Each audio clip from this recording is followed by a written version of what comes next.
Hi guys, ఈరోజు మేము smash జోన్కి వచ్చాము. మన లైఫ్ స్టైల్లో ఉంది కదా, సో ఆ స్మాష్ జోన్కి వచ్చాము. ఇక్కడ ఏమేమి మేము గేమ్స్ ఆడామో మీకు చూపిస్తా. చూసారు కదా ఎన్ని గేమ్స్ ఉన్నాయో.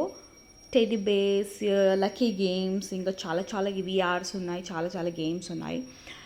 ఇక్కడ మేము ఎట్లా కార్డ్ అయ్యి కొనుక్కున్నామో, న్యూ కార్డ్ అయితే ఎట్లా కొనుక్కోవాలో మీకు చూపిస్తాను. సో చూస్తున్నారు కదా ఎన్ని టైప్స్ ఆఫ్ గేమ్స్ అయితే ఉన్నాయో. సో ఇవన్నీ కూడా మనం ట్రై చేయొచ్చు.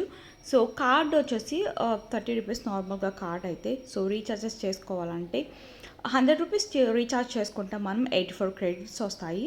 సో వాళ్ళంతా మనం క్లియర్గా ఎక్స్ప్లెయిన్ చేస్తారు. సో ఇక్కడ ఆఫర్ కూడా పెట్టాడు, చూడండి. ఫోన్ కూడా మనకు వస్తుంది, మనకు అది సర్కిల్ది మనం విన్ అయితే అనమాట. సో చాలా గేమ్స్ అయితే ఉన్నాయి. సో ఈరోజు మేము ఇక్కడ బౌలింగ్ కూడా ఆడాము. జొరాసిక్ పార్క్, ఇంకా బైక్ రైడ్స్వి, విఆర్స్వి, అండ్ టెడీ పికింగ్వి, క్రష్ గేమ్స్, చాలా చాలా గేమ్స్ ఉన్నాయి. సో ఫ్రెండ్స్తో ఈజీగా వచ్చి మనం టైం స్పెండ్ చేయొచ్చు. ఇక్కడ సమ్మర్ వస్తుంది కాబట్టి సో ఫ్రెండ్స్ అందరూ కలిసి ఇక్కడికి వచ్చి మనం ఆడొచ్చు. చాలా గేమ్స్ ఉన్నాయి ఇక్కడ. అండ్ ఇక్కడ వాలీబాల్ ఒకటి ఉంది. సో అక్కడ ఎవరో టార్గెట్ చేసి ఉంచారు 444. సో మనం బీట్ చేయొచ్చు. ఇట్లా చాలా గేమ్స్ అనమాట, బాగున్నాయి ఇవన్నీ ఆడటానికి. సో నాకైతే నచ్చింది. టైం ఈజీగా స్పెండ్ అయిపోవచ్చు ఇక్కడ. అండ్ మేము వచ్చేసి బౌలింగ్ ఆడాము అందరం కలిసి 6 మెంబర్స్. మనకి బోర్డు ఇస్తాడు, ఆ బోర్డులో మనకి మార్క్స్ వస్తూ ఉంటాయి అనమాట, ఎంతమంది ఎలా ఆడాము, ఎన్ని మార్క్స్ వచ్చినాయి అని చెప్పి. సో నేను గోల్ చేసినప్పుడు ఒక్కటైతే ఉండిపోయింది. సో లాస్ట్కి ఒక్కసారికే మొత్తం ఆల్ క్లియర్ చేయగలుగుతాను అనుకున్నాను.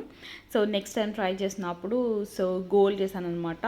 సింగిల్ షాట్కే మొత్తం అన్నీ ఒక్కసారికి ఆల్ క్లియర్ చేసాం. సో ఫస్ట్ దానికి అవ్వలేకపోయినా. అండ్ ఇక్కడ మనకి కావాలంటే ట్రైనర్ ఉంటాడు, ట్రైనర్ కూడా చెప్తాడు ఒకవేళ మీకు రాకపోతే ఎట్లా ఆడాలో, అవి బౌలింగ్ ఎలా వేయాలో కూడా చెప్తారు. సో భయం ఏం లేదు. కొంచెం తక్కువ వెయిట్ ఉన్న బౌల్స్ తీసుకొని ఫస్ట్ ట్రై చేయండి. సో బాగుంటుంది, థ్రిల్లింగ్గా ఉంటుంది గేమ్ ఆడుతున్నప్పుడు. ఒకరికొకరు స్కోర్ చేసుకుంటున్నప్పుడు మీ స్కోర్ ఎంత